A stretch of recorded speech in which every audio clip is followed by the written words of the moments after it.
Once upon a time. Isn't that how stories are supposed to begin?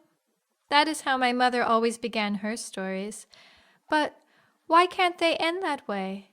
Because the ending is usually when the promise of everlasting happiness is proclaimed. What are stories if not the memories of our people? And if memory is any clue, there is no guarantee of happiness. Is it just a myth that there is any such thing as happily ever after? Memory is a broken mirror, fragments of reflective glass and fractures of light, gleaming in brilliance for a moment before fading forever into vague washes of soft color and deepening shade. Sometimes, the harder we try to focus on them, the more they fade and slip from our grasp. Beautiful shards that, when taken all together, make us who we are. Memories or dreams. Sometimes it is impossible to tell the difference.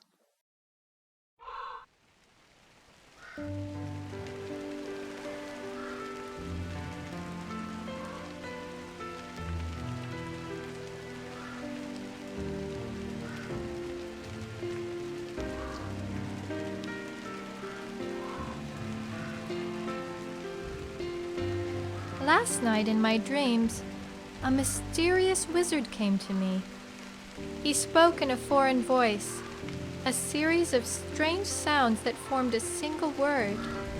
In that word was a message that I understood. He said that I had been chosen, and at the same time, cursed. Lula, he said, because of your gifts of both endurance and vision, you have been chosen to retrieve the sacred relic of your people, the Genie.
But another wizard, who wants the Genie for himself, has cursed you with the inability to run.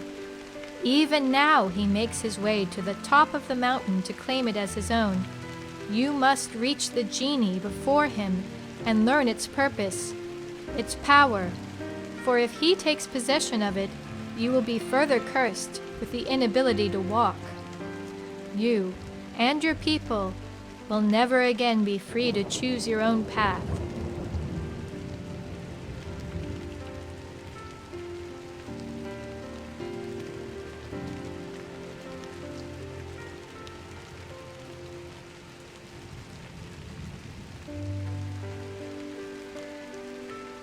So make haste, child. Do not tarry. Though the path is long, it is the shortest. Though the path is not easy, it is simple. Though you walk alone, fear not. I will be with you.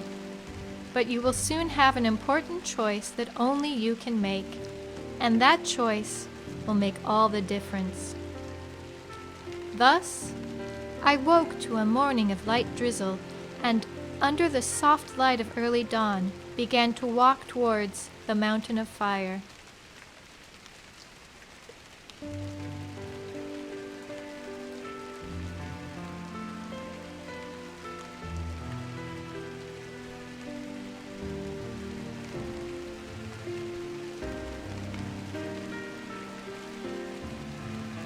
Life in the village has fallen out of balance since the genie disappeared. Before then, we had the freedom to choose our own paths in life, but now they are decreed by the shamans when we come of age. There are hunters and fishers, collectors and keepers, weavers and walkers. Only one path has ever been chosen for each person, until me. The shamans decreed that I am both weaver and walker.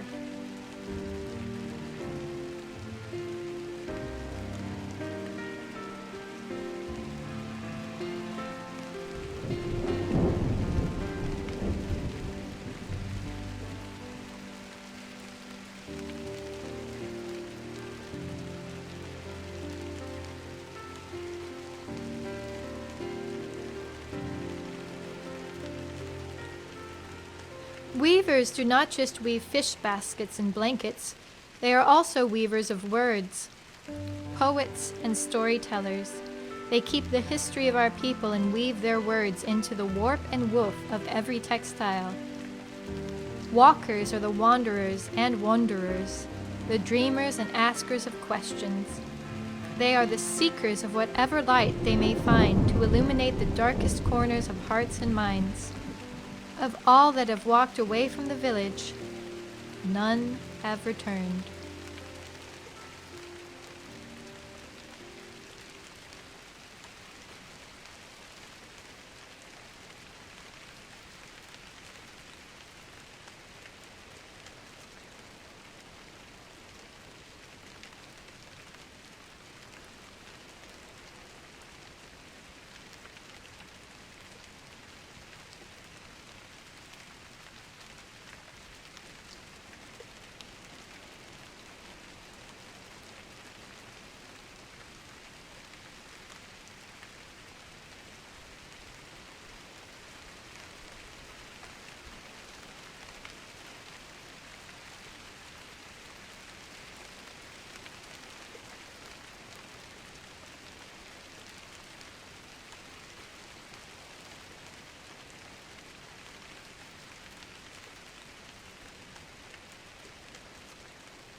This left path feels right.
The shortest path is the longest.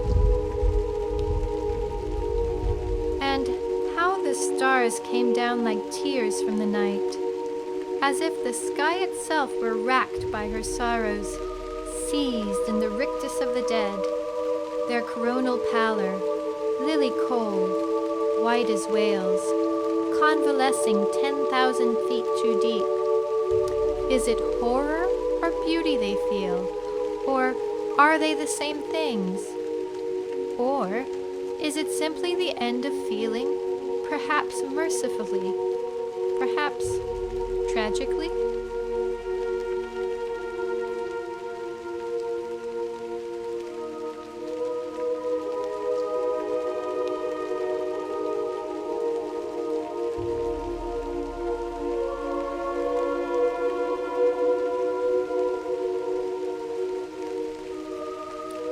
I had seen death and wondered what it was. I have been there to hold the dying when the shamans pressed a finger to their mouths and whispered them away. We each imagine something different for them, whatever soothes the heart, but I fear that death is nothing.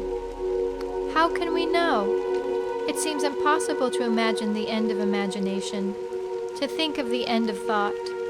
The answer to the mystery of death may be in the answer to the mystery of life.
Then the universe held its breath, as if the gods themselves were waiting for a sign in their long slumber to wake them from dream.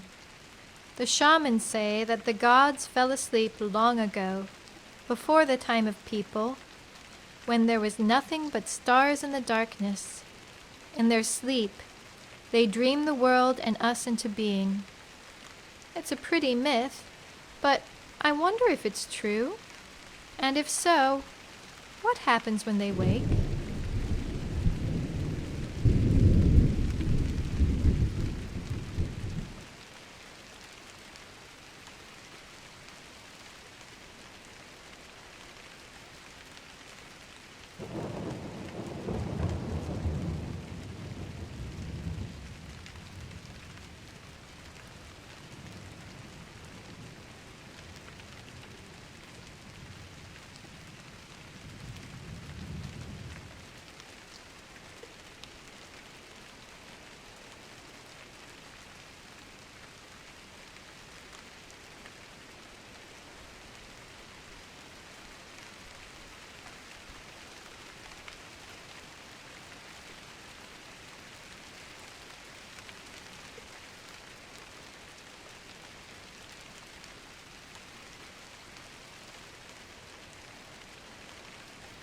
As I walk, I wonder what I will find at the top of the mountain of fire. I have only heard of the genie in stories and have never seen it myself. I feel awe, and with it, more than a little fear. Can there be reverence without fear? Awe without mystery? We seek answers but resist them when they threaten the notions we feel. Often we prefer to dwell in the dreams of the heart than in the truth of the mind. The genie has power, this much I know.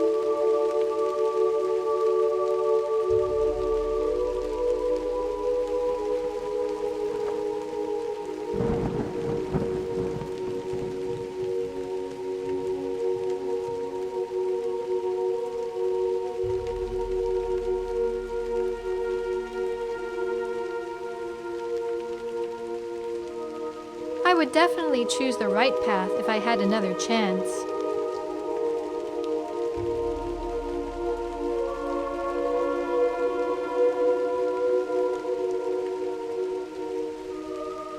I remember my mother, though I was only a girl of 8 when she walked away from the village and me forever.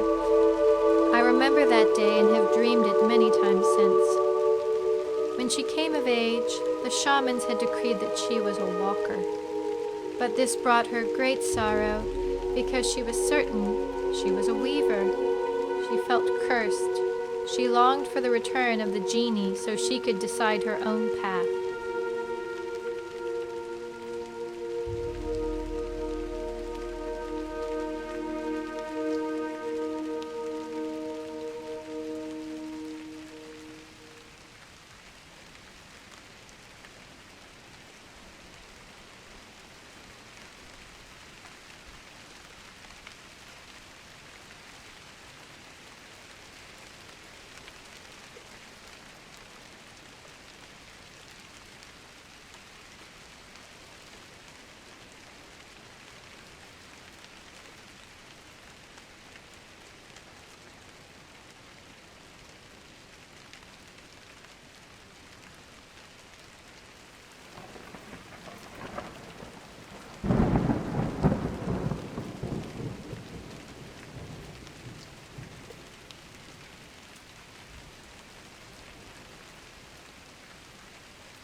The day she left was a cold and rainy autumn day, before the tall grasses had been harvested.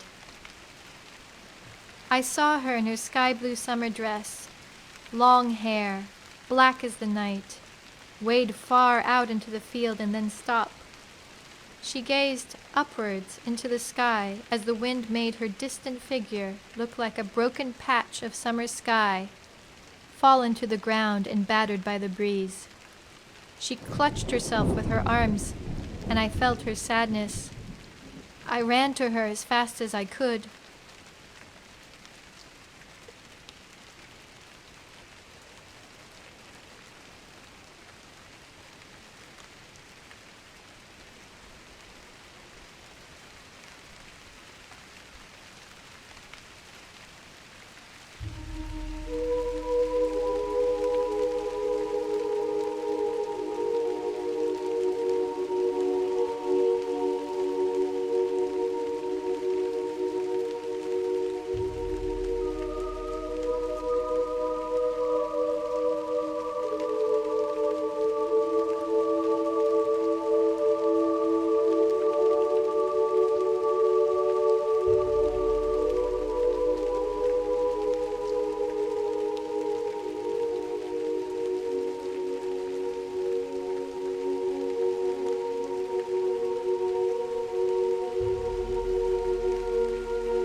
When I finally got to her side, I stopped and reached to take her hand.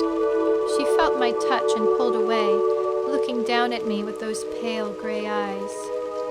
Even washed in rain, I could tell she was crying. Her eyes seemed to look through me. What if it rained only once in a lifetime, and you missed it? She asked. Of me or anyone, I couldn't tell. She turned her gaze to the distant horizon and whispered, "What is life, if not the longest goodbye?" And she walked away.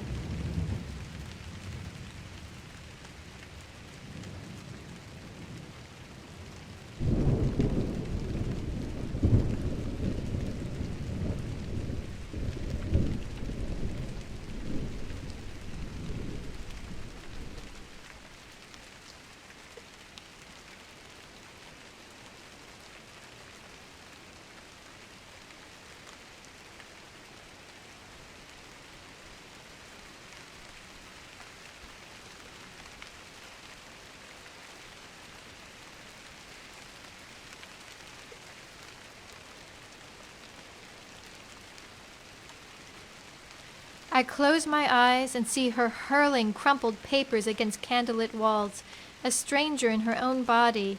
I see her weeping somewhere in the dark corners of our cottage. It pains my father, but she couldn't heal his wounds. She was gone. He woke, the dust still moist with her tears. How she wept, and everything in my world was shattered. I hear her and feel like painting. Instead, I run. I run through the rain until it feels like pieces of glass on my skin. I run to the shoreline and fall among the ruins, where the sand meets the water, meets the sky.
Because she speaks sometimes when she sleeps, entire worlds in strange articulations that sound out the heart in more uncommon clarity than my most awkwardly acrobatic didactics.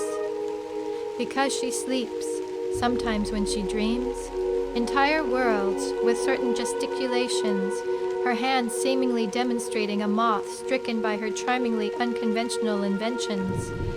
Because she dreams, sometimes when she speaks, entire worlds unintentionally expressing in one simple sound why anyone, anywhere, ever.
For 10 long winters, I've pondered her questions.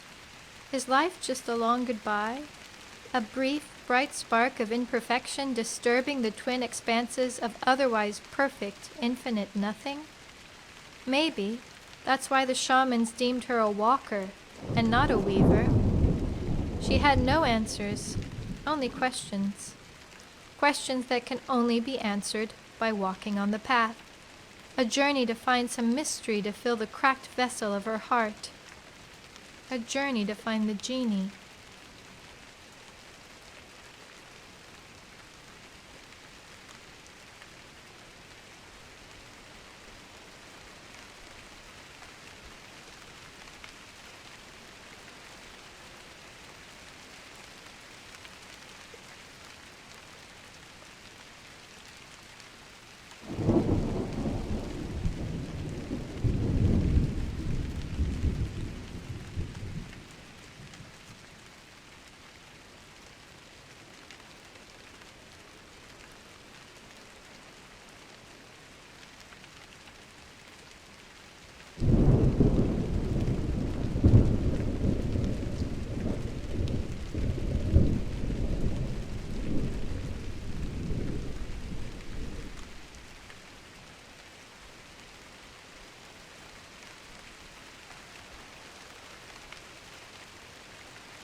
But what is the genie? How could it make a difference in the freedom to choose our own paths in life? What power did it hold, and who made it? I could only hope that these questions and more would be answered when I found the genie. I daydreamed about what it would look like. I do not know how far I have yet to travel, or if ever I will find it. I worry that I have chosen the wrong path, but there is no turning back now.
As a young girl, my best friend was Rofesso, a cobbler's son. He had no interest whatsoever in shoes or the making of them. We would meet in the blue fields, throw off our shoes and run. We ran until dusk and returned home only for supper, with feet filthy, our shoes lost.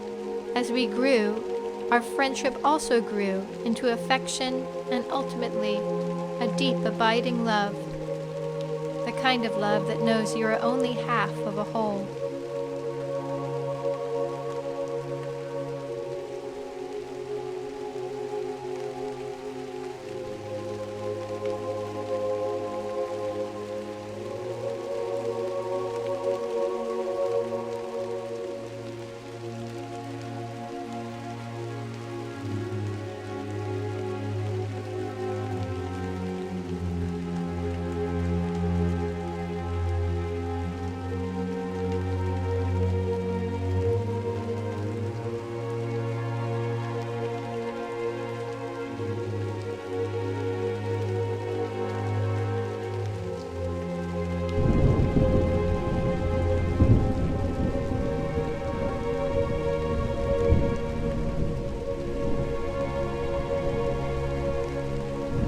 Let's jump across the gap.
As we grew, Rofesso would often take to sitting and staring into the faraway distance.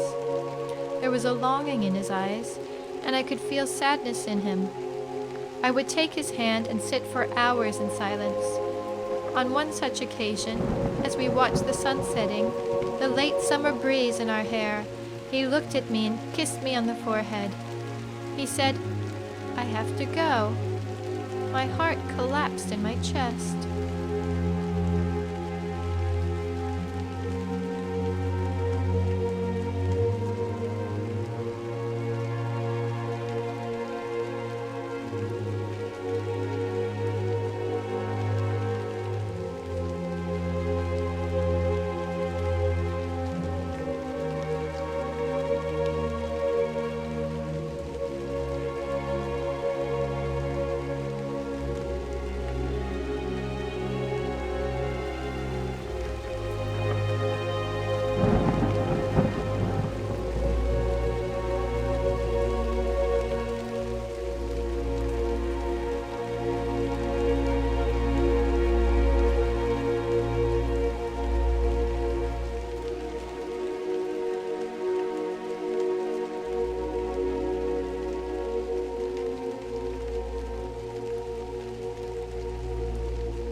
Unable to stifle the tears, all I could say was, "I know."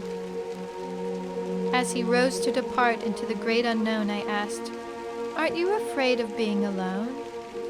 "Yes," he said, "my fear is great that I may never see you again, but the fear of living an empty and meaningless life is far greater.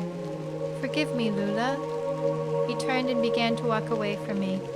I said, "I will watch you until I can't see you anymore." And I did.